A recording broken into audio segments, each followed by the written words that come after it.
आता गणपतीचे दिवस आहेत, त्याच्यामुळे फक्त आता गणपतीचा एक श्लोक म्हणते. गुरुर्ब्रह्मा गुरुर्विष्णू गुरुर्देवो महेश्वरः गुरु साक्षात परब्रह्म तस्मै श्री गुरवे नमः. वक्रतुंड महाकाय कोटिसूर्यसमप्रभ निर्विघ्नं कुरु मे देव सर्वकार्येषु सर्वदा. ओम गंगणपतये नमः. ओम गंगणपतये नमः. ओम गंगणपतये नमः. आज मला आज आपण पुन्हा अमृतकण या विषयावरच बोलणार आहे. त्याच्यातला आतापर्यंतचा आपण असा अनुभव घेतला की वाटलं, एखादी गोष्ट वाटली ना तरच आपण ती करतो, म्हणजे त्यामध्ये गोडी निर्माण झाली. आणि सगळं जेव्हा आपल्या स्वतःला वाटतं तेव्हा सगळ्या गोष्टी आपण करतो. समोर अन्न आहे, पण आपण स्वतःला इच्छा झाली आणि आपण जर खाल्लं तरच ते आपल्याला मिळतं, नाही तर त्याचा आपल्याला कोणत्याही प्रकारचा उपयोग नसतो. म्हणजे ज्ञान आहे, अन्न आहे, पैसा आहे, त्या सगळ्याचा उपयोग घेण्यासाठी आपलं मन तयार पाहिजे. मग आपलं मन कसं हळवं असतं. आता या ठिकाणी कवितेच्या आधाराने जर सांगायचं असेल, मी हिंदीमध्ये पण सांगेन, म्हणजे जर त्या ठिकाणी मला थांबवून विचारलं तरी चालेल, एखादा शब्द जर कळला नाही तर. बघा, आपल्याला ना प्रत्येकाला एक मन म्हणजे जे आहे ना ते स्वप्नामध्ये रमणारं मन आहे आपलं. कधी कधी प्रत्यक्षात जे घडतं ना त्यापेक्षाही. ऐकू येत आहे ना सगळं व्यवस्थित? हां, काही हां आपल्याला ना प्रत्येक वेळी आपलं मन प्रत्यक्षामध्ये एखादी गोष्ट करत असतं, आणि जी गोष्ट आपल्या मनाने होत नाही ना ती गोष्ट कधी कधी आपण स्वप्नातून. स्वप्न म्हणजे ही अशी अवस्था आहे आपली की ज्या ठिकाणी आपल्याला पूर्ण आठवत नाही आणि पूर्ण ते खरंही नसतं, अशा प्रकारची ती अवस्था असते.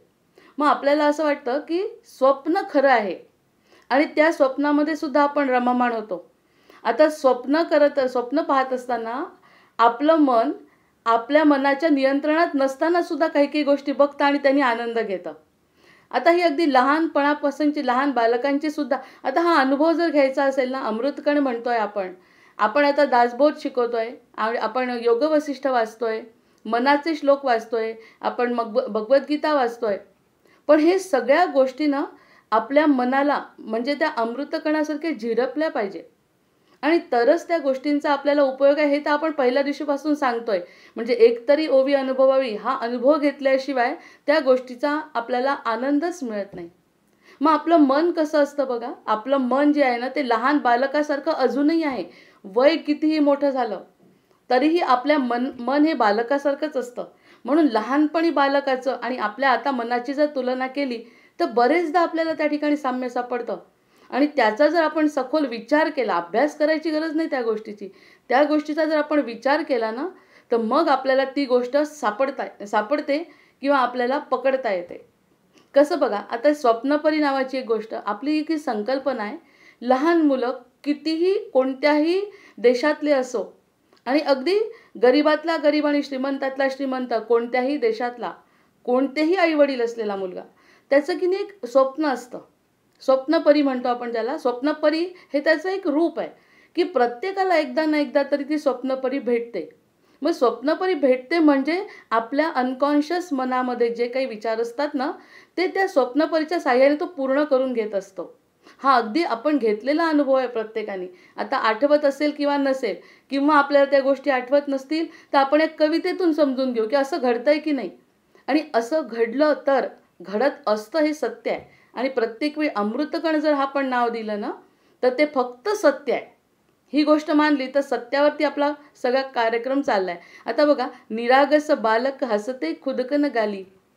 आता निरागस असतं बालक, त्याला कोणत्याही कल्पना नसते या समाजाची, या व्यवस्थेची. फक्त आई वडिलांव्यतिरिक्त त्याला काहीही समजत नाही. तरी सुद्धा आई वडील प्रत्यक्ष नसताना सुद्धा खुदकन ते हसतं. का हसतं? कारण त्याच्या मनात कोणीतरी हसवणारं असतं. मग आता ही तर एक नैसर्गिक प्रक्रिया झाली. ही नैसर्गिक प्रक्रिया आहे की कोणीतरी आपल्यासाठी चांगलं आणि वाईट करत असतं. कधी कधी मुळातच रडतं.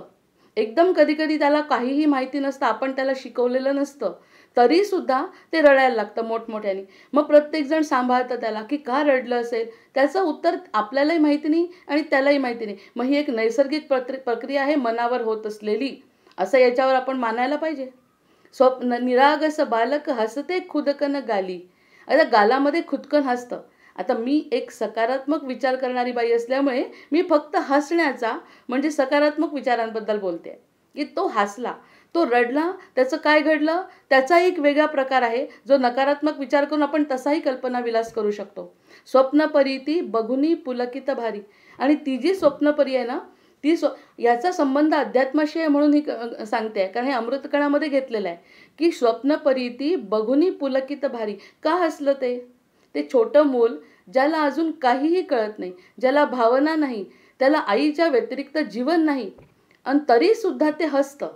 म्हणजे याचा संबंध आपण मागच्या जन्माशी लावला तर त्याचे मागच्या जन्मीचे संस्कार असतील, त्या प्रमाणाने काहीतरी कोणतीतरी शक्तीला त्यांनी आकर्षित केलं आणि ते हसलं. आणि हसल्यानंतर त्याला ते आता आठवत पण नाही. पण ही एक घटना आपल्या जीवनामध्ये घडली आहे हे बाकी प्रत्येकाला मानलं पाहिजे. ते कोणत्याही जातीचा असो, कोणत्याही धर्माचा असो, कोणत्याही देशातला असो, गरीब असो श्रीमंत असो, त्याचं जे मूल आहे त्याला हसवणारं आणि रडवणारं कोणती तरी एक शक्ती असते. आणि हसलो म्हणजे आनंदात आहे, रडलो म्हणजे दुःखात आहे.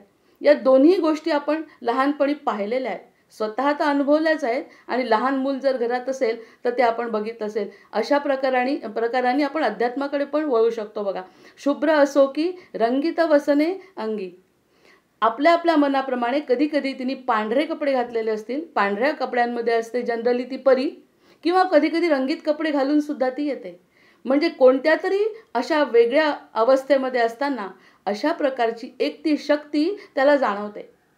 याचा आपण थोडासा आत्मचिंतनात्मक विचार करू की असं काहीतरी घडतंय, कारण त्याचा काहीतरी आपल्या मनाशी संबंध आहे. मग शुभ्र असो की रंगीत वसने अंगी, गुंजार व करीमन दिग्मुड भाव तरंगी. आणि मग ती एकदा का परी आली का मग तो एक वेगळ्याच भावतरंगांमध्ये जातो. आपल्याला हे समजो किंवा न समजो, आपल्याला हे स्वतःचं आठवो किंवा न आठवो, ही घटना घडते. तो म्हणतो ना, बरेच जण मोठे लोक म्हणतात हिला ना वाईट गोष्टींनी सटवाई रडवते, किंवा चांगल्या गोष्टी हिला हसवतात, खुदकन हसवतात. ह्या घटना घडतात. मग तो म्हणतो ती पांढऱ्या रंगाची. मग एकदा आली ना, एकदा का स्वप्नामध्ये ती आली की लागलीच तो दुसऱ्या दिवशी सुद्धा वाट बघतो तिची. याच्याशी मोठ्या लोकांचा, इतरांचा काहीही संबंध नाही. हा त्याचा आत्मकल्याणाचा मार्ग आहे. तो त्याच्या स्वप्नामध्ये रमतो आणि जेव्हा ती परिराणी आली की तो आनंदी होतो. मग ह्या सगळ्या घटना घडतात, हे सत्य आहे. नंतर खुणावे बाळा ये झडकरी मज जवळी. ती खुणावते त्याला आणि म्हणते, बाळा तू माझ्याजवळ ये, माझ्याकडे ये. मग ते का जावं वाटतंय? कारण ती व्यक्तीतील ती जी परी आहे ना, ती मनातली स्वप्नातली परी आहे. त्याच्या मनामध्ये जे काही कल्पना आहेत केलेल्या त्यांनी चांगल्या गोष्टींच्या, हसवण्याच्या, स्वतःला आनंदी करण्याच्या, अजून जगाने त्याला काहीही शिकवलेलं नाही. म्हणजे त्याचा आतमधला जो जीव आहे ना, त्या जीवाला आकर्षित करणारी ती एक मोठी शक्ती असते. मग ती खुणावे बाळा ये झडकरी मज जवळी, कधी शुभ्र तर कधी ती छाया काळी. कधी कधी ती खुणावते ना, तेव्हा असं वाटतं ती शुभ्र आहे, पांढरी स्वच्छ दिसते. कारण मी विरोधाभासावर बोलली तर ती कधी कधी ती छाया काळी दिसते, म्हणजे प्रत्यक्षात ती दिसत नाही. मग ती का दिसत नाही? कारण त्यावेळी त्याची ती कल्पना थोडीशी कमी पडते. म्हणजे ती जी शक्ती आहे ती शक्ती कधी कधी पांढऱ्या रूपात दिसते, तर कधी कधी काळी दिसते, कधी कधी ती सावली दिसते. कारण त्याची ती मनाची कल्पना पूर्ण झालेली जेव्हा नसते तेव्हा ती काळी दिसते. म्हणजे खुणावे बाळा ये झडकरी मज जवळी, कधी शुभ्र तर कधीही छाया काळी. असं घडतंय की नाही बघा. ही सगळी गोष्ट बघत असताना आपल्या मनाला जाणवलं पाहिजे ही गोष्ट, की खरंच असं माझ्या बाबतीत आता माझं जरी नसेल आठवत तर घरात एखादं लहान मुलं आहे ना, त्याच्याकडे पाहून जाणवतं की नाही बघा. नसे वस्तुती केवळ छडीती दैवी. आणि बघा इथे मनावर आपण आधीपासूनच विजय मिळवला आहे की नाही बघा. म्हणजे नंतर आपल्यामध्ये बदल पडतो, आपल्या भावना बदलतात, आपण जगाच्या संबंधामध्ये येतो आणि मग आपल्या त्या भावना बदलतात. तर काय, नसे वस्तू, ती वस्तू नाही आहे. वस्तूचं आकर्षण आपल्याला जगात आल्यापासून आहे, पण ती वस्तू नाही आहे. ती कोणत्याच प्रकारची वस्तू नाही, तर ती फक्त तिच्या हातामध्ये एक छडी आहे. दैवी आहे ती गोष्ट. म्हणजे त्या छडीचं आकर्षण वाटतंय मला, अंतर्मनाला त्या छडीचं पटतंय ना, या सगळ्या गोष्टी त्या अंतर्मनाला छडीचं आकर्षण वाटतं. छडी म्हणजे ती काडी. आपण प्रत्यक्षामध्ये जेव्हा एखाद्याचा वाढदिवस साजरा करतो तेव्हा ती परिराणी आली असंच तिला सांगत असतो. म्हणजे आपल्या मनाचं एक दैवत किंवा आपल्या मनाला आकर्षित करणारी एक शक्ती कुठेतरी लहानपणापासून जन्मापासून असली पाहिजे. पाहून वाटे माझीच माझी ही बरवी. आणि ती जी छडी आहे ना, ती छडी पाहून त्या बाळाला वाटतं ही फक्त माझी आहे, ही छडी माझी आहे, ही व्यक्ती माझी आहे. अजूनपर्यंत आईचं प्रेम तो मिळवतोय, मग आईला विसरला ना. आईला त्या ठिकाणी तो एक क्षणासाठी त्या स्वप्नामध्ये विसरला. मग ती स्वप्नपरी ही प्रत्येकाची असते. व्यक्ती माणूस असो की बाई असो, गरीब असो का श्रीमंत असो, लहानपणी त्यांनी हा अनुभव घेतलाय. मग नसे वस्तू ती केवळ छडी ती दैवी, पाहून वाटते माझीच माझी ही बरवी. बरवी आहे पुन्हा ती, चांगली आहे, मला तिची गरज आहे आणि ती मला बोलवते. ती गोष्ट मला, याचा संबंध आपण अध्यात्मात पुढे लावायचा आहे. मग तो म्हणत असताना ती बोलवते ना आपल्याला, तीच आपली आहे. तिच्याजवळ काही नाही, ती अतिशय पवित्र आहे. तिला माझ्याबद्दल प्रेम आहे, मला त्याच्याबद्दल प्रेम आहे, म्हणूनच मला ओढल्या जात आहे. एक दिवस मी तिचा अनुभव घेतला, मला उद्या तिचा घ्यावा वाटतो. कदाचित तीच येते की कोणत्या रूपात बदलून येते मला माहिती नाही, पण ती कोणती तरी अनामिक शक्ती माझ्या जीवनामध्ये असते हे निश्चित आहे. खेळतो, नाचतो, बागडतो, मौज येतं. मग जेव्हा ती परी येते ना, त्या परीच्या सोबत मी खेळतो, बागडतो, मौजेत राहतो. मग पुढे ती मौज टिकत नाही ना, म्हणून त्या मौजेला विशेष महत्त्व आहे. दमुनी लपवतो तिच्या कुशीत निवांत. आणि मग जेव्हा मी दमलो, खेळलो, मग हळूच तिच्या कुशीत मी विसावतो आणि परिराणीला सांगतो, मला हा आनंद असाच राहू दे, तूच मला रोज भेट, मला तुझ्या व्यतिरिक्त काही, हे स्वप्न, या स्वप्नामध्ये तो तिला म्हणतो. मग आपलं हे जे जग आहे ते सगळं तो विसरतो आणि त्या परिराणीला म्हणतो की मी खेळलो, दमलो, दिवसभर आनंद घेतला आणि आता मी झोपतो. कारण काय, तू माझ्याजवळ आहे ना, त्या झोपेत तुझ्यासोबतच मी निवांतपणे झोपतो. ही माझ्या या 4 ओळी या लहान बालकाच्या संबंधातल्या आहे. जेव्हा लहान बालक खुदकन हसतं, तसंही आता याचा संबंध पुढे सांगत असताना आध्यात्मिक एखादी व्यक्ती झाली, तिला अचानक हसायला येतं, अचानक रडायला येतं. या सगळ्या अष्टसात्विक भाव जे आहेत ना, ते निर्माण होतात. मग ती बालकाची अवस्था या आध्यात्मिक क्षेत्रामध्ये होते. म्हणजे तेव्हापासून आपण बालक झालो असं म्हणायला हरकत नाही. त्या शक्तीच्या सोबत मी अतिशय निवांत, दमलेला असतो तरीसुद्धा तिच्या कुशीमध्ये निवांत झोपतो. आणि निवांत झोपणे म्हणजे अगदी परमसुख मला मिळतं. ही कोण देत आहे तिला? ती परिराणी देते. स्वप्न परिती उतरे भूवरी सत्य. आता त्याला ते सत्य वाटतंय की ती स्वप्नपरी आली, सत्यामध्ये उतरली, विलास असे जो जणू आपण अमर्त्य. आणि त्याला असं वाटतं एकदा का ती सोबत आली ना, तर माझा हा जो जीवन प्रवास आहे तो अगदी मी अमर्त्य आहे, मी मरू शकत नाही, मी अमर आहे असं त्याला वाटतं. कारण काय, ती परी काहीतरी वेगळी आहे, त्या परीचा मी अंश आहे. ती जशी मला खेळवते तसा मी खेळतो, तिच्यासोबत मी आनंदात असतो, तिच्यासोबतच मी झोपतो. आणि झोपून उठल्यावर हा जो विलास आहे, दिवसभर मी त्याच्यासोबत जो राहिलो, ते सगळं असं वाटतंय की मी पण अमर आहे. आणि जशी ती परिराणी आज आली आणि निघून गेली, पण ती आहे कुठेतरी वर, तसाच मी पण आहे, मी पण तिच्यासोबत असतो. स्वप्न परिती उतरे भूवरी सत्य. असं वाटतं ती भूवर थोड्या वेळाकरता का आली, विलास असे जो जणू आपण अमर्त्य. आपल्या हा कल्पनेचा विलास आहे असं आपल्याला वाटतं की तो तिच्यासोबत अगदी स्वतःला अमर, तिच्यासारखं पांढरं शुभ्र पवित्र असं त्याला जाणवतं. हे बालकाचं स्वप्न आहे. अजून बालकाला ह्या जगाचा कोणताही हेतू त्याचा नाही आहे. मग त्याचा आनंदाचा जो प्रवास आहे तो असा स्वप्नपरीतून सुरुवात होतो, शैशव. आणि मग असं झाल्यानंतर ही जी बालकाची अवस्था आहे, म्हणजे 1 वर्ष 2 वर्षाच्या आतली जी मुलं आहेत त्यांची ही अवस्था आहे. मग त्यांना असं वाटतं ती आली की बरं आहे. कोणी सांगितलं त्यांना की हा आनंदाचा स्रोत आहे तो म्हणून? आपण शिकवलं का त्यांना? अजूनपर्यंत शिकवण्याचा प्रश्नच नाही. एक तर त्याचे पूर्वसंस्कार किंवा त्याची स्वतःची मानसिक कल्पना आनंदाची, त्या आनंदाच्या कल्पनेप्रमाणे ते विहरत असतं, आनंदी आणि दुःखी होत असतं. ज्याच्याशी प्रत्यक्ष मारत नाही आपण, त्याला प्रत्यक्ष प्रेम करतो तरी तेही समजत नाही, तरी ते मूळ स्वरूपात आनंदात असतं की नाही याचा विचार आपण करायचा. ते आनंदीच असतं म्हणूनच ते आनंदात राहू शकतं. नाही तर आई त्या ठिकाणी प्रत्यक्षात आई झोपलेली असते, आई बाजूला झोपलेली असते, बाकी जगाचा काहीही संबंध नसतो, ते हसत असतं. मग ही जी हसण्याची संकल्पना आहे ती कुठून आली आहे? ती त्याच्या परिराणीतून. आणि परिराणी ही अतिशय गोड संकल्पना प्रत्येकाने अनुभवली आहे. मग आता काय होतं? शैशव मगते मागे सवंगडी खेळाया. पण आता आनंदाची त्याची जी व्याख्या, ही सोपी कविता नाही आहे, ही आध्यात्मिक आहे पूर्णपणे. लहानपणीचा जो निरागस आनंद आहे त्याचा, तो काय म्हणतो आता? त्या परिराणीचा स्वरूप कोणतं आहे की शैशव मगते. मग तो थोडा मोठा झाला जेव्हा, तेव्हा त्यांनी सवंगडी मागितले खेळायला. तो म्हणतो एकटं रमणं मला जमत नाही. म्हणजे हळूहळू मायेचा पगडा त्याच्यावरती बसला. ती जी स्वप्नपरी आहे, स्वप्नपरीचं रूप त्याला आवडत होतं. पण आता जसा तो मोठा झाला शैशव, तर तो म्हणतो शैशवामध्ये गेल्यावर हे आई वडील ही घरातली गोष्ट वेगळी आहे, पण मला कोणीतरी सवंगडी पाहिजे खेळायला. म्हणजे द्वैतात चाललाय तो आता. जो अद्वैतात होता तो द्वैताकडे वळला. कसा वळला? जसा मोठा झाला त्याला असं वाटायला लागलं, कदाचित असा मी कल्पना विलास करते की त्याला वाटलं मला जो आनंद झाला तो इतरांना सांगावा. मला एकट्याचा आनंद उपभोगणं आता शक्य नाही, मला कुणीतरी सवंगडी पाहिजे.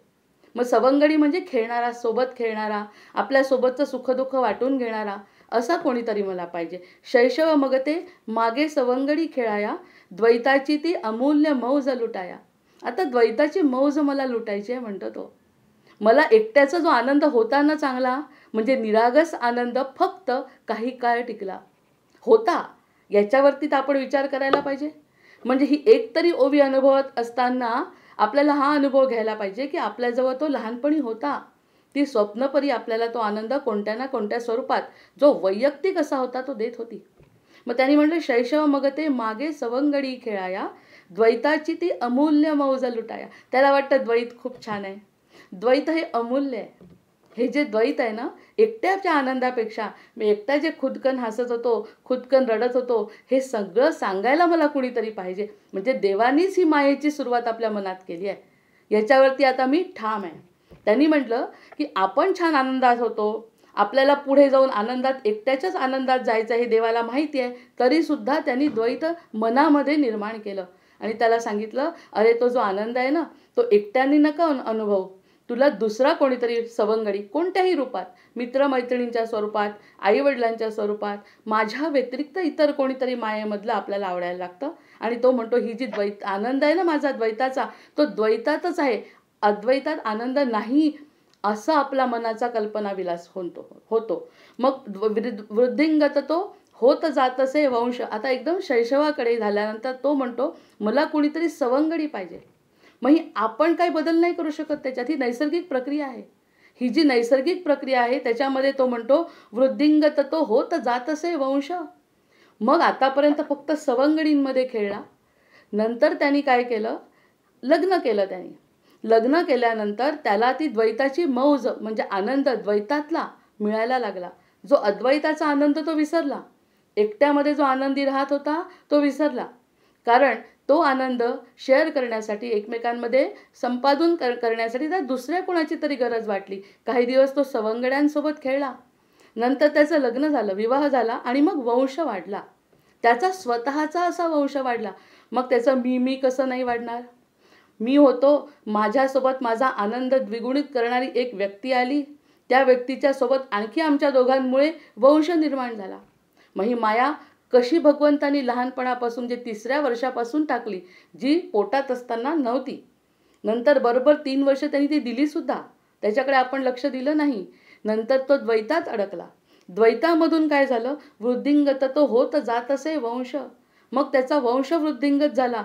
सृजनाचा जो अविरत अंकुरुनी अंश, त्याचाच अंश सृजनाचा चांगला माझाच पवित्र असा अंश अंकुरित झाला आणि माझा वंश वाढला. मग या ठिकाणी त्या परीचं अस्तित्व कुठे आहे ते पुढे येणार आहे अजून, की त्याचा जो अंश आहे तो वाढला. म्हणजे मी, माझा सवंगडी, माझी पत्नी किंवा जो विवाह झाला ती व्यक्ती, त्याच्यानंतर त्यातून उत्पन्न झालेला माझा वंश हा सृजनाचा आहे. तो सतत घडत असताना सुद्धा कोणीतरी त्याला ती दैवी शक्ती साथ देत होती. तो म्हणतो की हा आनंद मला मिळत असताना हे माझ्या हातात नव्हतं, पण हे असं सगळं घडलं. आणि नुसतं घडलं नाही, तर त्याचा आनंदसुद्धा मी घेतला. म्हणजे जो बालकाने आनंद घेतला, तो शैशवामध्ये वंश वाढत असताना सुद्धा त्यांनी घेतला. नंतर सृजनाचा तो अविरत अंकुरित अंश अविरत वाढतोय तो. मग मी वडील झालो, मग वडिलांचा आजोबा झालो, आजोबांचा पणजोबा, हा माझा वंश वाढताना मी बघितला. आणि तोही आनंद मला मिळाला जो द्वैतात आहे. द्वैताचा आनंद मला मिळाला. द्वैत म्हणजे या मायेमधले प्रत्येक जण द्वैतामध्ये आपण अनुभव घेऊ शकतो. ते झाडं असो, डोंगर असो, जसं पहिल्या दिवशी सांगितलं, हा सगळा द्वैत आहे. मी आणि तो म्हणजे द्वैत. मग स्वप्नपरीचे कौतुक आता मागे पडले. हे सगळं करत असताना वयाची 85 आली आणि स्वप्नपरीचं कौतुक मागे पडलं, पण स्वप्न नाही संपलं त्याचं अजून. स्वप्नपरी जी होती ना, ती परी कोण बघणार आहे त्या परीकडे आता? ती कोण पांढऱ्या कपड्यातली बाई आता येणार नाही.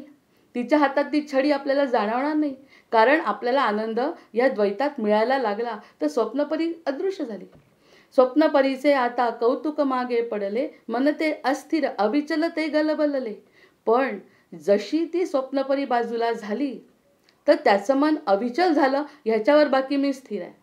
त्याचं म्हणणं आनंद घेतोय द्वैताचा. द्वैताचा सगळा आनंद मी घेतोय, पण स्वप्नपरीने जे स्वप्न दिलं ना, ते स्वप्न काही माझं पूर्ण होत नाही आहे. ही तळमळ आहे मधल्या आपल्या आयुष्यामध्ये. जेव्हा जेव्हा आपण आध्यात्मिकपणे वळतो, ते 3 टप्पे आहे. बाल्यावस्था, शैशव आणि ही शेवटची तळमळ शांत करणारी अशा 3 अवस्था आहे. तो म्हणतो स्वप्नपरीचं कौतुक आता मागे पडलं. मला जाणवलं आजकाल स्वप्नपरी येतच नाही. स्वप्नपरी येत नाही. मन ते अस्थिर अविचल गलबलले. म्हणजे आता हा धागा पकडायचा आहे की जो मूळ माझा आनंद होता 3 वर्षापर्यंत, तो मला आनंद मिळत नाही आहे. इथे कुठेतरी काहीतरी द्वैतामध्ये काहीतरी गडबड आहे. द्वैताचा आनंद तर मिळतोय, पण या द्वैतामध्ये काहीतरी गडबड आहे. सगळं माझं आहे, पण मी त्यांचा नाही असं मला जेव्हा जाणवतं, तेव्हा मन ते अस्थिर अविचल गलबलले. माझं मन गलबललं. नको ती. मग एक क्षण असा येतो, नको ती, नको तो द्वैताचा आभास. त्या क्षणी तो म्हणतो ती पण नको. कोण? द्वैतातली मायेतली व्यक्ती बरं. नको ती, नको तो द्वैताचा आभास. तो जो द्वैताचा आभास होतोय ना, की हा आनंद मला मिळतोय, हा भास होतोय ना, तो भास आता मला नको आहे. नको. स्वप्नपरीला ते नको म्हणत असताना आपोआप द्वैतात आला तो. आणि द्वैतात आल्यानंतर त्याला जाणवलं की आपलं काहीतरी मूळ स्वप्न बाजूला पडलं. नको ती, नको तो द्वैताचा आभास, हवे मज माझे जे जे आहे खास. आता फक्त माझं माझं माझं जे आहे ना, ते मला पाहिजे. माझं म्हणजे स्वतःचं माझं. अद्वैतात मला पुन्हा जायचं आहे. मी आणि तो म्हणजे जी आपली स्वप्नपरी होती ती, आणि मी जसा आनंद घेतला ना, तसा आनंद मला या द्वैतात मिळत नाही. द्वैत वाईटच नाही, ती नैसर्गिक प्रक्रिया आहे. त्या नैसर्गिक प्रक्रियेप्रमाणे शैशवामध्ये आल्यानंतर आपल्याला सवंगडी लागतात. आपल्याला बोलण्यासाठी कोणीतरी लागतं. त्याच्यानंतर एक साथीदार लागतो. साथीदारानंतर वंश वाढतो. या सगळ्या घटना आपण वरच्या लेवलनी जर पाहिल्या, तर हा फक्त जीवनाचे टप्पे आहेत. मग तो म्हणतो मला जे माझं स्वतःचं आहे ना, ते खास असं मला मिळवायचं आहे. असं मनाची त्याची धारणा पक्की होते. स्वप्नपरीने स्वप्न दिले मिळवाया. जर माझ्या जीवनामध्ये स्वप्नपरी नसती, म्हणजे जन्म झाल्यानंतर जर स्वप्नपरी माझ्या जीवनामध्ये नसती, तर मला हे स्वप्नच मिळालं नसतं. किती महत्त्वाचा सिद्धांत सापडला आपल्याला. स्वप्नपरीचं कौतुक करत असताना आपण असं म्हणायला पाहिजे, ती स्वप्नपरी होती ना, तिने मला खुदकन हसवलं. तिने मला जे खुदकन हसवलं ते खरं हास्य आहे, हे मला आता आठवलं. म्हणून स्वप्नपरीचं स्थान सगळ्यात स्वप्नपरी म्हणजे एक सिम्बॉलिक अशी एक गोष्ट धरली आपण, की जो खरा आनंद मिळवून देणारी ह्या जगातली शक्ती. ह्या जगामध्ये आपण वावरत असताना खरा आनंद देण्यासाठी कोणीतरी एक शक्ती असली पाहिजे, ती म्हणजे स्वप्नपरी. म्हणून मी खुदकन हसत होतो, खुदकन रडत होतो. स्वप्नपरीने स्वप्न दिले मिळवाया. मग तू काय मिळवायचं रे बाबा जीवनामध्ये? तर मी माझ्याकडे बघतो. स्वप्नपरी काय म्हणते आपल्याला? खुणावे बाळा ये झडकरी मज जवळी. माझ्याजवळ ये. आणि हळूहळू आपण तिच्यापासून दूर गेलो. कारण द्वैतामध्ये आनंद आहे. आपला आनंद द्वैतामध्ये आपल्याला भोगायचा आहे असं वाटून आपण हळूच स्वप्नपरी मागे पडली. मग ती म्हणते स्वप्नपरीने स्वप्न दिले मिळवाया. त्यांनी काय स्वप्न दिलं होतं? तू आनंदाचा कंद आहे, तू आनंदी आहे, तू माझा आहे, तुझं माझ्याकडे आकर्षण आहे, मलाही तुझी आवड आहे. मग ते स्वप्न आभासातून सत्याकडे नेण्याला, तो खरा आभासातून सत्याकडे नेण्यासाठी स्वप्नपरी होती. हे आपल्याला वेगळ्या दृष्टीने विचार केल्यानंतर जाणवतं. ती स्वप्नपरी जर मला हसवलं नसतं तर मला आता तिची आठवण कशी आली असती? आता मला आठवण येते आहे म्हणजे ती स्वप्नपरी आभासातून सत्याकडे नेणारी होती. हे माझ्या जीवनात घडलेलं आहे. माझ्यासाठी माझं उदाहरण द्यायचं म्हटलं तर वयाच्या 3ऱ्या वर्षी कोणत्यातरी बालक वर्गामध्ये जात असताना 3, 4, 5 वाजता घरी आल्यानंतर असं वाटायचं की ते कोणतं देऊळ आहे ना, त्या देवळामध्ये जाऊन आपण तिथे त्यांचं भजन कीर्तन ऐकावं आणि आपण आपले टाळ वाजवावे. हे 3ऱ्या वर्षी प्रत्यक्ष अनुभवलेलं आहे. नंतर त्याचं कौतुक कमी झालं ही गोष्ट निराळी. मी घरी येऊन असे पटकन दप्तर फेकून लागलीच त्या मंदिरामध्ये नंबर लावून बसायचे आणि टाळ वाजवत बसायचे. याचं कारण मला मूळ ती आवड आहे, त्या आनंदाची आवड आहे. शाळा सुटल्यावर घरी खाणं पिणं सुचत नाही तर लागलीच आपण त्या ठिकाणी जिथे मला आवडत आहे, कोणी आणखी खेळाच्या ठिकाणी जाईल, कोणी स्पोर्ट्सकडे, कोणी गाण्याकडे जाईल. ज्याला जी आवड आहे तिथे बरोबर मन वळतं. म्हणजे ते जे तिथे ते 3 वर्षाचे संस्कार आहे ना, ते 50 वर्ष जरी वाया गेले तरी आज असं वाटतं की त्याच्यातच खरा आनंद होता, तेच खरं स्वप्न होतं. मग हाही आनंद घेतला आणि तेही स्वप्न मला आता आठवत आहे. कारण लहानपणी झालेले संस्कार, कारण लहानपणी एखाद्या गोष्टीची निर्माण झालेली आवड ही आपल्याला आतापर्यंत ओढून ठेवते. कितीही दूर गेलो तरी पुन्हा ती शक्ती बांधून ठेवते. स्वप्नपरीने स्वप्न दिले मिळवाया, आभासातून सत्याकडे नेण्याला. हे जे आभास होतोय ना, तो आभास हा आभासाकडे सोडून द्यायचा आहे आणि सत्याकडे तुला जायचं आहे. म्हणून तर मी तुला बोलवत होते, म्हणून तर मी तुला हसवत होते. म्हणजे हा मूळ अंश, आपलं अंतर्मन तिला आकर्षित करत असतं लहानपणी सुद्धा. नंतर आपल्या बुद्धीचा पगडा बसतो आणि आपण दुसऱ्याच गोष्टीकडे आकर्षित होतो. हा नंतरचा भाग आहे. नंतर आभार तिचे. मग आता मी कृतज्ञ असायला पाहिजे की नाही? आता ही आध्यात्मिक वृत्ती असल्यामुळे कविता अशीच पुढे जाते. आभार तिचे, त्या गोष्टीचे आभार. कोणाचे? त्या स्वप्नपरीचे आभार. कारण ती स्वप्नपरी माझ्या जीवनात आली म्हणून. आभार तिचे, त्याचे. कोणाचे? जो माझ्यासोबत सवंगडी म्हणून जे होते. या ब्रह्मांडामध्ये ज्यांच्यासोबत म्हणून मी राहिली, ज्यांच्यासोबत मी संसार केला, ज्यांच्यासोबत माझं मित्रत्व होतं, ज्यांच्यासोबत मी देवाण गेली, त्याचे आणि त्यांचे. कोणाचे? जे कोणी माझ्यासोबत होते ते. म्हणजे आता माझ्या संदर्भात विचार केला तर आभार हे स्वप्नपरीचे, जिने मला अतिशय सुंदर स्वप्न दिलं. नंतर त्याचे, जो माझ्यासोबत होता, ज्याच्यामुळे माझा वंश वाढला. नंतर त्यांचे. कोणाचे? जे मित्र आहेत, जे काही आपल्यासोबत मायेमध्ये आपल्यासोबत आहेत, त्यांचे सगळ्यांचे. दावणार जे खेळ खरे सत्याचे. त्यांनी खेळ दाखवला ना सत्याचा मला, की सत्य आहे, मी तुझा आहे, माझा मुलगा माझा आहे, माझं घर माझं आहे, ही माया माझीच आहे, हे मला दाखवलं ना त्यांनी. त्याचे आभार नको मानायला? म्हणजे स्वप्नपरीने मला काय दिलं? पहिल्यांदा तिने स्वप्न पाहायला शिकवलं. सगळ्यात पहिल्यांदा स्वप्न पाहायला शिकवलं, म्हणून तिचे आभार. ती जर नसती माझ्या जीवनामध्ये, तिने जर मला खुदकन हसवलं नसतं, तिने जर मला रडवलं नसतं आणि सत्य काय आहे ते सांगितलं नसतं, की मी तुझी आहे हे सांगितलं नसतं, तर तिचे सुद्धा आभार. नंतर त्याचे, म्हणजे जो माझ्यासाठी द्वैतामध्ये माझा सारथी झाला तो. म्हणजे या ठिकाणी अर्जुन आणि कृष्ण जरी विचार केला तरी आपण असं म्हणू शकतो की त्याचे सुद्धा, की अर्जुनाने म्हणायला पाहिजे भगवंता तुझ्या, आणि तो म्हणतोच. नंतर त्यांचे, म्हणजे जे काही महायुद्धामध्ये घडलं आहे त्या सगळ्यांचे आभार. कारण त्याच्याशिवाय हे युद्ध घडलंच नसतं ना. हे युद्ध घडलं, युद्ध घडल्यानंतरच तर मला भगवंत मिळाले. म्हणजे आभार तिचे, त्याचे आणि त्यांचे. दावणार जे खेळ खरे सत्याचे. ज्यांनी म्हणून कोणी मला सत्याचे खेळ दाखवले, त्या सगळ्यांना मी कृतज्ञ. कुठे वाईटाचा संबंध आला या ठिकाणी? काहीही वाईट घडलं नाही, कोणतीही अवस्था वाईट नाही. फक्त आपल्याला जाणीव होणं, जसं म्हणतो ना प्रत्येक वेळी, एकतरी ओवी अनुभवावी. मग ही गोष्ट जेव्हा घडते, या सगळ्या गोष्टी ज्या माझ्या जीवनात घडल्या त्या प्रारब्धाप्रमाणे घडल्या. जो माझ्या जीवनात येणार होता तो आला. मला समजच जे उशिरा आली त्याला कोण काय करणार? समज आली, पण आनंदाचा मी स्रोत आहे हे मला अगदी आईच्या पोटात असताना सांगितलं. तू हे नाही बरं, तुला हे जग फक्त समजून घेण्याकरता पाठवलंय, जगात रमण्यासाठी नाही.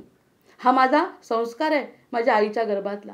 पण तो 2-3 वर्षापर्यंत बरा काळ टिकला. ती स्वप्नपरी माझ्यासोबत येत होती. मला आई वडील कोणीही नसताना, सवंगडी नसताना सुद्धा मला तो आनंद ती देत होती, हे निश्चित आहे. म्हणजे हा जगात आल्यानंतरचा सुद्धा 2-3 वर्षाचा बालकाचा अनुभव आहे. म्हणून प्रत्येक संत म्हणतात बालकासारखं व्हा. बालकासारखं व्हा म्हणजे बालकाची जी अवस्था असते ती खरंच स्थितप्रज्ञाची अवस्था असते. ती अशी ही गोड अमूल्य ही माझी, अशी ही गोड अमूल्य अशी ही माझी, ही प्रत्येकाची नसते का? हे जीवाबद्दल बोललो आहे आपण. जीवा आणि शिवाचं मिलन, जीव आणि शिव हे द्वैत जेव्हा म्हणतो तेव्हा प्रत्येक जीवाची ही अवस्था आहे की नाही बघा. म्हणून ही कविता ही आध्यात्मिक आहे. अशी ही गोड आहे, अतिशय गोड आहे. म्हणजे असं सांगताना जर आनंद होतोय, अनुभव घेताना जर आनंद होतोय, तर ती गोडी अवीट आहे. अशी ही स्वप्नपरी तिने माझ्या जीवनामध्ये आली आणि तिने मला आनंदाची गोडी लावली. मग ती अमूल्य आहे. तिचं मूल्य मी करू शकत नाही. ह्या आनंदाचं मूल्य मी करू शकत नाही. ती माझी आहे आणि ती माझी आहे. मी कोणाला कसं सांगणार तिने मला काय दिलं? म्हणजे प्रत्येकाचा हा जो वैयक्तिक अनुभव आहे आनंदाचा, तो मी सांगू नाही शकत. ती माझी आहे फक्त. अशी प्रत्येक जीवाची एक स्वप्नपरी असते. जी लहानपणी असते, ती मध्यकाळात थोडीशी नाहीशी होते, पुन्हा नंतरच्या काळामध्ये ती आपल्याला ती गोडी निर्माण करते. ती प्रत्येकाची वैयक्तिक अशी ती शक्ती असते. स्वप्नपरी म्हणजे शक्ती. आता स्वप्नपरी रमण्यासारखं आपलं वय नाही, त्याच्यामुळे ती कोणती तरी अनामिक शक्ती आहे जी फक्त माझी आहे असं मला सूर्य माझा, सूर्य माझा, सूर्य माझाही. मग जसा तो जसा तो जसा तो अमर, तशी मी तशी मी तशी मी अमर. म्हणजे अशी जेव्हा भावना निर्माण होते तेव्हा ती फक्त माझी आहे असं जाणवतंय. मग हा द्वैत संपलं ना त्या ठिकाणी. द्वैत संपवण्यासाठी कोण कारणीभूत ठरलं? माझ्या स्वतःचा आत्मिक आनंदाचा मानसिक प्रवास, जो मला कळत नकळत लहानपणापासून घडला. सर्वांची लाडकी स्वप्नपरी ती साची. आणि अशी ती सगळ्यांची लाडकी स्वप्नपरी लहानपणी आलेली तिला पकडा. जी लहानपणी आपल्यामध्ये येते तिला पकडायचं आहे. आणि तिला पकडल्यानंतर तो जो आनंदाचा आनंद ती देते, अशी स्वप्नपरी माझी आहे अशी प्रत्येकाचीच असते. असा हा स्वप्नपरीचा प्रवास आहे. एकदा पुन्हा वाचते म्हणजे तुम्हाला हे जे समजावून सांगितलं त्याच्यातलं समजेल. निरागस बालक हसते खुदकन घाली, स्वप्नपरी ती बघुनी पुलकित भारी. शुभ्र असो की रंगित वसने अंगी, गुंजार व करिमन दिग्मुड भाव तरंगी. खुणावे बाळा ये झड करी लव करी मज जवळी, कधी शुभ्र तर कधी ती छाया काळी. नसे वस्तू ती केवळ छडीही दैवी, पाहून वाटते माझीच माझी बरवी. खेळतो नाचतो बागडतो मौजेत, दमुनी लपतो तिच्या कुशीत निवांत. स्वप्नपरी ती उतरे भूवरी सत्य, विलास असे जो जणू आपण अमर्त्य. शैशव मगते मागे सवंगडी खेळाया, द्वैताची ती अमूल्य मौज लुटाया. वृद्धिंगत तो होत जातसे वंश, सृजनाचा तो अविरत अंकुरित अंश. स्वप्नपरीचे कौतुक मागे पडले, मनते अस्थिर अविचल ते गलबलले. नको ती नको तो द्वैताचा आभास, हवे मज माझे जे जे आहे खास. स्वप्नपरीने स्वप्न दिले मिळवाया, आभासातून सत्याकडे नेण्याला. आभार तिचे त्याचे आणि त्यांचे, आभार तिचे त्याचे आणि त्यांचे, दावणार जे जे खेळ खरे सत्याचे. अशी ही गोड अमूल्य ती माझी, सर्वांची लाडकी स्वप्नपरी ती साची.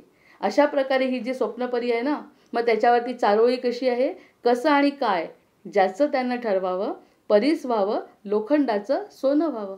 आता हे सगळं जर जुनं आठवलं मला, तर माझ्या लोखंडाचं सोनं नाही का होणार? ही जे स्वप्नपरीचा, आणि त्याच्यासाठी ही नैसर्गिक प्रक्रिया आहे. ज्या नैसर्गिक प्रक्रियेतून जाताना द्वैत आणि अद्वैत असं जर नाही समजलं, तरी माझं काय आहे ते जर समजलं, तर मला आणखी असं वाटलंय. आता ही स्वप्नपरीची कविता जेव्हा सुचली तेव्हा असं वाटलं, नवल घडावे गे माये.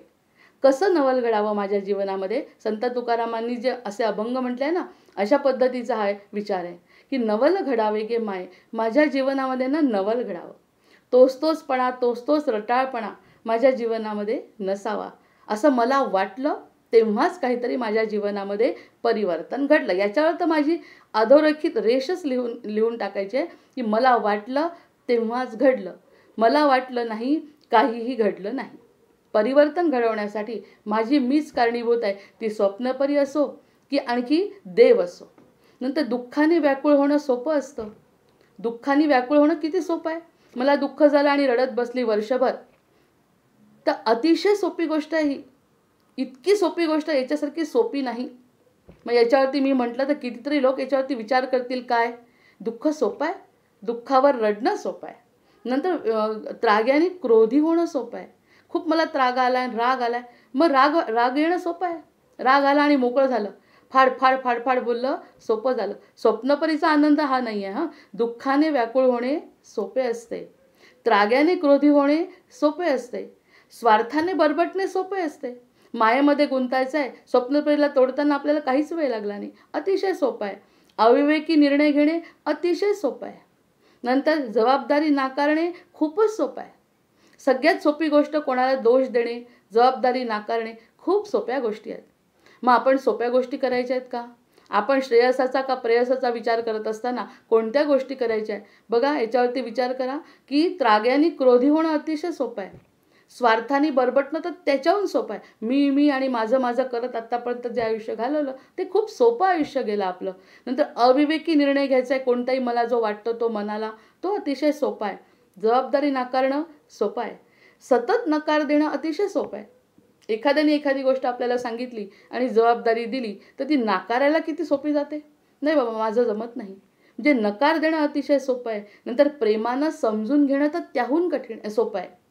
नाही, प्रेमानं समजून घेणं मात्र कठीण आहे. आता एखाद्याला म्हणजे याच्या अगदी उलट जायचं आहे. मग आता आपल्याला आनंदात राहणं कठीण आहे आणि क्रोध येणं न येऊ देणं कठीण आहे. मग कठीण कोणती गोष्ट आहे? सोपी कोणती गोष्ट आहे? की रागावणं सोपं आहे, दुसऱ्याला दुःख देणं सोपं आहे, मायेमध्ये बरबटणं सोपं आहे, सतत कोणत्या गोष्टीला नकार देणं सोपं आहे. पण नवल घडणं म्हणजे काय आहे? की प्रेमानं कोणाला तरी समजून घेणं. कशाला कोणाला तरी समजून घ्यायला पाहिजे? आपण स्वतःला सुद्धा प्रेमाने जर समजून घेतलो ना तर ती गोष्ट कठीण आहे, जी आत्तापर्यंत घडली नाही. म्हणून नवल घडावे गे माये. माझ्या जीवनामध्ये नवल घडावं, माझ्या जीवनामध्ये कठीण गोष्ट मी करावी. सतत सतत सतत एखादी गोष्ट करून, सोप्या सोप्या गोष्टी करून कोणतं प्रावीण्य मिळत आहे? आपल्याला जर सोपी गोष्ट करायची ठरवली तर कोणत्याही गोष्टीत आपल्याला प्रावीण्य मिळत नाही. काहीतरी कठीण, काहीतरी अतिशय न जमणारी गोष्ट जर आपण केली तर आपल्याला प्रावीण्य मिळतं.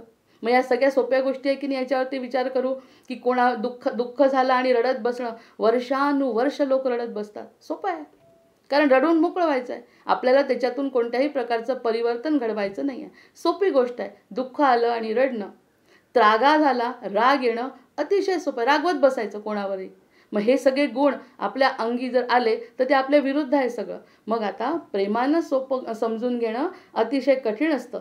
म्हणजेच काय कठीण आहे? स्वधर्म पालन करणे कठीण आहे. स्वधर्म पालन करणे कठीण आहे असं म्हणतोय की स्वधर्म, माझा धर्म मी पालन करत नाही. माझा धर्म काय आहे? याच्या अगदी विरुद्ध आहे. दुःख झालं तरी स्थिर राहणे, कोणतीही घटना घडली तरी न रागावणे, स्वार्थामध्ये न बरबटणे, अविवेकी निर्णय न घेणे, जबाबदारी स्वीकारणे, सतत नकार न देणे, प्रेमानं समजून घेणे, ह्या सगळ्या माझा स्वधर्म आहे. स्वधर्मच म्हणजे माझाच मला मी किती त्रास करून घेतला आत्तापर्यंत. स्वधर्मामध्ये राहिलो तरच आत्माराम खुश राहणार आहे ना. मग नवल माझ्या जीवनामध्ये हे घडावं की जसं ते स्वप्नपरीचं कौतुक मी केलं, जशी ती स्वप्नपरी आवडत होती. का आवडत होती? कारण ती फक्त माझी होती. मी कसा होतो? अतिशय पवित्र, निर्मळ होतो. मी त्याचा अंश मला जाणवत होतो. मी त्याच्या विरुद्ध नाही का वागलो? सोप्या सोप्या गोष्टी करण्याकडे माझा वेळ गेला की नाही? माझा सोप्या गोष्टी करत बसल्यावर कठीण गोष्टी मी केल्या नाही. म्हणून मला आता काय जाणवत आहे, या 2 कवितांमधून मी आज सांगायचा प्रयत्न केला की नवल घडावे गे माये. माझ्या जीवनामध्ये काहीतरी नवल, आश्चर्यचकित करणारी घटना घडावी, म्हणजे माझा मनावरचा ताबा पुन्हा यावा आणि माझं मन स्वधर्माकडे वळावं. मग आता स्वधर्म पालन करणे कठीण असते. स्वधर्माचं पालन करणं कठीण आहे. आपल्याला वाटतं आपण हा माझा ऐकत नाही, तो माझा ऐकत नाही. पण स्वतः तरी कुठे स्वतःचं ऐकतोय आपण? आत्मपरीक्षण आपण केलं का? आपण जेव्हा हे आत्मपरीक्षण करू तेव्हा कळेल, अरे ही तर खूप कठीण गोष्ट आहे. मग कठीण गोष्ट करावी याच्यासाठी नवल घडावे गे माये. नंतर म्हटलं सोप्याकडून कठीणाकडे जाण्यापेक्षा, सोप्याकडून कठीणाकडे जाण्यापेक्षा कठीणाकडून सोप्याकडे येणे कठीण असते. कठीणाकडून सोप्याकडे येणे कठीण असते, कठीण असते. म्हणून नवल घडावे गे माये. म्हणून माझ्या जीवनामध्ये कठीण गोष्टी मी करत बसली. कितीतरी कठीण गोष्ट करत बसली ज्या अतिशय सोप्या होत्या. म्हणजे मला स्वप्नपरीने एक जे स्वप्न दिलं होतं ते स्वप्न मी न बघता आपण या मायेमध्ये म्हणजे द्वैतामध्ये, बरं द्वैतामध्ये जेव्हा आपण गुरफटलो तेही वाईट म्हटलंच नाही आहे, कारण द्वैत ही नैसर्गिक प्रक्रिया आहे. त्या नैसर्गिक प्रक्रियेमध्ये मी रमली आणि रमत असताना सोप्या सोप्याच गोष्टी फक्त जर मी केल्या तर आपण कठीणाकडे जाऊ शकणार नाही. हा अज्ञाताचा प्रवास जो आहे तो असं पाहिलं तर अतिशय सोपा आहे. त्या सोप्याकडे वळण्यासाठी जे स्वप्नपरीने मला कौतुक सांगितलं आहे ते मला करायचं आहे. आणि हे फक्त माझ्या एकटीचा प्रवास नाही. जेव्हा आपण सत्य बोलतो तेव्हा हे प्रत्येकाला लागू पडतं. हे सत्य आहे असं हे अमृतकणामधल्या या 2 कविता आपल्यासमोर सादर केल्या. याच्यामध्ये जर थोडीशी काही एखादी गोष्ट जर समजली नसेल तर खरंच मला विचारा की ही गोष्ट किंवा ही ओळ आम्हाला लक्षात येत नाही की कोणत्या पद्धतीने तुम्ही सांगितली. तर ही अशी दुःखाने व्याकुळ होणे नवला घडणे गे माये हे अशा प्रकारची ही कविता आहे की जी गोष्ट कठीण आहे. नंतर आता फक्त 2 मिनिटात मी खरंच स्थिर झाल्यानंतर मी स्वप्नपरी झाली. कठीण गोष्ट काय केली तेही मी सांगितलं. कठीण गोष्ट करत असताना सोप्या गोष्टीकडे दुर्लक्ष झालं हे पण सांगितलं. नंतर आता आपल्याला म्हणतो की जर आनंद आहे, आनंदाचा स्वरूप राम जो आहे तो केव्हा कळेल. मला त्याशी कोणीतरी प्रश्न पण विचारला होता की हे कशावरून कळेल आपल्याला की हे सगळं घडतं आहे जीवनामध्ये, या ग्रहताऱ्यांचा उपयोग आहे किंवा काय जे आपण करतो त्याचा संबंध आपल्या मनाशी आहे, तर ते कसं ओळखायचं. जर आपण निश्चिंत असू, जर आपल्याला कोणत्याही प्रकारची चिंता नसेल मनाला, निश्चिंत म्हणजे कोणत्याच प्रकारची चिंता आहे का असा प्रश्न विचारायचा. चिंता आहे म्हटल्याबरोबर त्या ठिकाणी समाधान किंवा खरा आनंद किंवा राम त्या ठिकाणी नाही. आपण भगवंत हृदयस्थ आहे जेव्हा म्हणतो तेव्हा त्याचा एक पहिला क्रायटेरिया आहे की तो व्यक्ती निश्चिंत असला पाहिजे. कोणत्याही परिस्थितीत त्याची निश्चिंतता असली पाहिजे. हे आपण आपल्यालाही विचारू शकतो, इतरांकडे सुद्धा बघू शकतो की निश्चिंत आहे का. जर आपण निर्भीड असू, बोलत असताना मला प्रत्येक वेळी जर मी काही खोटं काम केलं किंवा मी असत्याचा आधार घेतला तर मी निर्भीड होणार नाही. मग त्याच्यावर क्रॉस करणारे, त्याच्यावरती प्रतिप्रश्न विचारणारे कितीतरी लोक येऊ शकतात. पण जर व्यक्ती निर्भीड असेल तर बाकी राम आहे. राम केव्हा आहे, जेव्हा आपण निश्चिंत असू, जेव्हा आपण निर्भीड असू. नंतर म्हणजे जर आपण आश्वस्त असू, आपण आपल्यातच आश्वस्त असायला पाहिजे की मी जे करते आहे, जे काही मला मिळतं आहे, ज्या ठिकाणी मी आहे त्या ठिकाणी मी स्थिर आहे, आश्वस्त आहे. मला कोणी आश्वस्त केलं आहे की माझ्या अंतरात्म्याने आश्वस्त केलं आहे. म्हणजे मी जे करत असताना माझी पावती माझी मलाच मिळते असं ज्या कोणाचं घडत असेल तो व्यक्ती राम आहे असं म्हणू शकतो, किंवा स्थिर आहे किंवा शांत आहे किंवा त्या एका व्यक्तीच्या शक्तीच्या सानिध्यात आहे असं आपण. म्हणजे त्याचं जर तो नसेल तसा तर त्याच्या बाबतीत ती साधना कमी पडते. नंतर जर आपण समाधानी असू, जे आहे त्या ठिकाणी जर आपण समाधानी असू तर आपण स्वप्नपरीला स्थिर केलं आपल्या मनामध्ये असं आपण निश्चित म्हणू शकतो. आली गेली हा अनुभव आपण घेतला, पण नंतर आपण ना स्वप्नपरीच्याच मागे लागलो, त्या दैवी शक्तीच्याच मागे लागलो आणि ती आणि मी म्हणजेच आमचं स्वतःचं अस्तित्व असं जेव्हा आपण मानू तेव्हा ते कसं असतं, समाधानी आयुष्य आहे की ती जसं म्हणेल तसं, जसं त्या स्वप्नपरीने आयुष्य सांगितलं आहे तेच माझं आयुष्य खरं आहे. जर समाधानी असेल तर. नंतर म्हणजे मी फक्त सकारात्मक असेल तर, वाईटही गोष्टींमध्ये मी सकारात्मक विचार करू शकत असेल तर राम आहे, म्हणजेच मी स्थिर आहे. ते त्याचं एक वैशिष्ट्य आहे. आता राम आणि रावणाचं युद्ध झाल्यानंतर रावणाला चांगलं म्हणायचं का रामाला चांगलं म्हणायचं. रावणाचं उदात्तीकरण करत असताना रावणाचे चांगले गुण पण सांगतात. त्याच्यातही निर्विवाद सत्य आहे की तो अतिशय हुशार होता. पण त्या रामाला जे मिळालं ते रावणाला मिळालं आहे का. रावणामध्ये सगळं असून सुद्धा त्याला काय नाही मिळालं आणि कशामुळे त्याचा घात झाला. सगळं होतं. या जगामध्ये कोणतीही गोष्ट अशी नव्हती की जी रावणाजवळ नव्हती. सोन्याची लंका होती, बायको अतिशय पतिव्रता स्त्री त्याची पत्नी होती. पण इतकं सगळं त्याच्या केसालाही कोणी धक्का लावू शकत नव्हतं. असं असताना सुद्धा त्याचा नाश झाला ना. विचार करत असताना सकारात्मक रामाचा आदर्श म्हणजे सत्याचा आदर्श ज्याचा असेल तोच फक्त समाधानी होऊ शकतो. दुसरा कोणीही समाधानी होऊ शकत नाही. हे अंतिम सत्य ज्याच्याजवळ समजलं असेल, जो समाधानी असेल सतत, तो म्हणजे आपण म्हणू शकतो की तो आध्यात्मिक स्थिर झालेला किंवा ज्याची स्वप्नपूर्ती या जगातच झालेली आहे असा व्यक्ती असू शकतो, जो स्वाभिमानी असेल. बघा, जो स्वाभिमानी दिसत असेल तोच फक्त आपला आहे.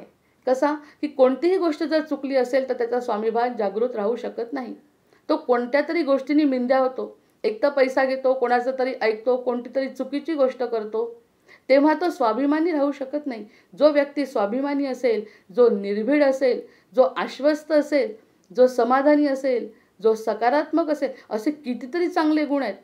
जे गुण त्याच्यामध्ये दिसत असतील आणि स्थिर राहत असेल, तो नंतर जर शांत असेल, कोणत्याही प्रकारची धावपळ नाही आहे, कोणत्याही प्रकारची गडबड नाही आहे, कोणत्याही प्रकारची भीती नाही आहे, असा जर तो कृतज्ञ असेल आणि जर त्याच्यामध्ये कृतज्ञता असेल, जर तो प्रत्येक गोष्टीचं श्रेय दुसऱ्यांना देत असेल, दुसऱ्यांचं कौतुक करत असेल, परोपकारासाठी झटत असेल, ज्यांनी ही शक्ती दिली त्याच्यासाठी तो कृतज्ञ असेल, कृतज्ञता दिसली पाहिजे. काल एक व्हिडिओ पाहिला, त्याच्यामध्ये जर एखाद्या वेटरला पाणी सांगायचं असेल तर खाली आण रे पाणी, म्हणजे त्याच्या वेटरमध्ये हा दोष नाही, याच्या देहबोलीतला हा दोष आहे. त्यांनी जर त्याच्या डोळ्याकडे न पाहता एखादं काम सांगितलं, ही अभिमान झाला. हा अभिमान करण्याचं काहीही कारण नाही. जेव्हा तो कृतज्ञ असेल, की जी व्यक्ती काम करते आहे ना, तिच्या डोळ्यात पाहायला काय हरकत आहे. त्याला अगदी प्रेमाने का सांगायचं नाही की मला पाणी हवं आहे बरं, तोही प्रेमाने देतो. प्रत्येक देहबोलीचा प्रत्येकाच्या जीवनावर परिणाम होतो. दे बरं पाणी, आणि बरं पाणी. का बरं कृतज्ञता नाही? त्याचं ते जरी काम असलं तरी तुमची देहबोली कशी आहे? कृतज्ञता आहे का? प्रत्येक क्षणी कृतज्ञता असायला पाहिजे. प्रत्येक क्षण आपल्याला कृतज्ञतेने कृतज्ञता व्यक्त झाली पाहिजे. असा जर तो व्यक्ती असेल तर नंतर तो सहज असेल, त्याच्यामध्ये कृत्रिमता नसेल. ज्याच्या ठिकाणी कृत्रिमता नसेल असा व्यक्ती नंतर तो आनंदी असेल. आता आनंदी आणि कृत्रिमता आणि सहजता खरं तर या एकाच नाण्याच्या बाजू आहेत, की आनंद आहे, सहज आहे, हे सगळे जर असतील ना, तर एक फक्त समाधानी असेल व्यक्ती ना, त्यामध्ये या सगळ्या गोष्टी दिसतात आपल्याला. मग याच्याकडे साधूकडे जाण्याची आणि संतांकडे ह्या दृष्टीकडे जाण्याच्या पेक्षा आपल्याला असे लोक आपल्या आजूबाजूला दिसतात. तेच त्यांना स्वप्नपरीनी काहीतरी त्यांचं जे स्वप्न आहे ते पूर्ण झालेलं असतं. स्वप्नपरीने आपल्याला दाखवून दिलं की तुझ्या जीवनामध्ये माझं स्थान हे तुझं अंतरात्म्यातलं स्थान आहे. ते तू ओळखलं तर लहानपणीची स्वप्नपरी, मध्यंतरातली स्वप्नपरी म्हणजे आपल्या जीवनातला विवाह, आणि त्यानंतर शेवटची स्वप्नपरी म्हणजे आपलं स्वतःचं जे स्वप्न आहे, ते स्वप्नातच माणूस जगत असतो. आणि त्या स्वप्नपरीचे जर आशीर्वाद मिळाले, स्वप्नपरीच्या मागे जर आपण गेलो, म्हणजे आपला स्वतःचा शोध त्या ठिकाणी संपतो. ती गोष्ट म्हणजे आपली स्वप्नपरी असते. मग स्वप्नपरी झाल्यानंतर, हा अनुभव घेतल्यानंतर, हा जो अमृताचा अनुभव आहे, 3 कविता माझ्या या अमृतकणातल्याच आज मला एकसारख्या वाटल्या, ज्या आधीच लिहिल्या. त्याच्यासाठी ना एक श्लोकसुद्धा मला सापडला. म्हणजे मी जी कविता लिहिली त्याच्यावरती अगदी श्लोक मी तोच लिहित बसली होती. वाचा निर्मलया सुधा मधुरया याम नाथ शिक्षामदा. काय म्हटलंय बघा, वाचा निर्मलया सुधा मधुरया याम नाथ शिक्षामदा स्वाम स्वप्नेपि न संभव भावावृत्तो संस्माराम्यहम निस्पृतः इत्यागशतशालिनं पुनरपि स्वीयेषु मां बिभ्रत स्वस्थो नास्ति दयानिधे यदुपते मत्तो न मत्तो परहा. म्हणजे यदुपतीला म्हटलेलं हे स्वप्न आहे, त्या जीवाचं जे स्वप्न आहे याचा अर्थ आता मी सांगू शकत नाही कारण वेळ झाली आहे. पण जे मी आता मराठीत सांगितलं, जे मी स्वप्न लिहिलं, त्याच्यासाठी हा श्लोक अगदी रिलेटेड सापडला. म्हणजे आपल्या मनातले जे विचार आहे ते सत्य आहे याचं हे प्रमाण आहे. हे जे प्रमाण आपल्याला मिळतं, आपोआपच ते प्रमाण मिळत राहतं. आपण आपल्या जीवनाचा आनंद या क्षणी घेऊ शकतो असं मी निश्चित म्हणू शकते. जय जय रघुवीर समर्थ.